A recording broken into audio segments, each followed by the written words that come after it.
అందరికీ good morning. ఈరోజు intermediate Telangana syllabus చెప్పుకుందాం. అందులో కవిత్వ విభాగంలో మొదటి పాఠం విద్యా లక్ష్యం. దాన్ని రాసింది నన్నయ్య గారు. నెక్స్ట్ రెండవ పాఠం మిథ్యాధర్మం. దాన్ని రాసింది బమ్మెర పోతన గారు. నెక్స్ట్ మూడవ పాఠం శతకసుధ.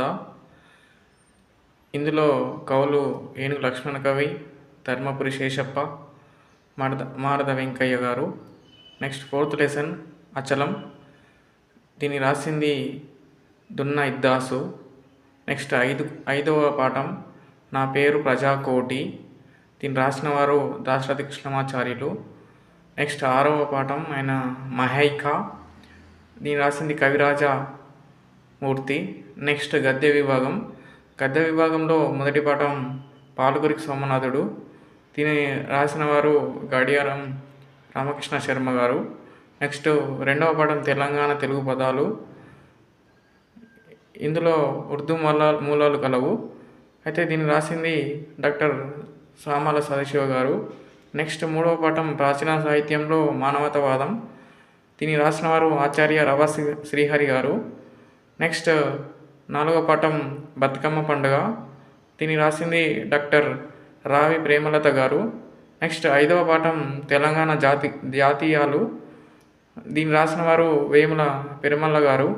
నెక్స్ట్ ఆరవ పాఠం రాజా బహదూర్ వెంకట రామారెడ్డి గారు సేవా తస్తారత. దీన్ని రాసింది సురవరం ప్రతాపరెడ్డి గారు. నెక్స్ట్ ఇందులో గల వ్యాకరణ అంశాలు ఏంటివంటే సందులు, సమాసాలు, లేఖరచన, సాధారణ వ్యాసాలు, స్థూల అవగాహన, అనువాదం అనే టాపిక్స్ వ్యాకరణాంశాలుగా గలవు. నెక్స్ట్ ఉపవాచకం ఏమిటంటే ఉపవాచకంలోని మొదటి పాఠం ఏమిటంటే గొల్ల రామవ్వ. ఇందులో కవి ఎవరనంటే పామలపర్తి వెంకట నరసింహారావు గారు.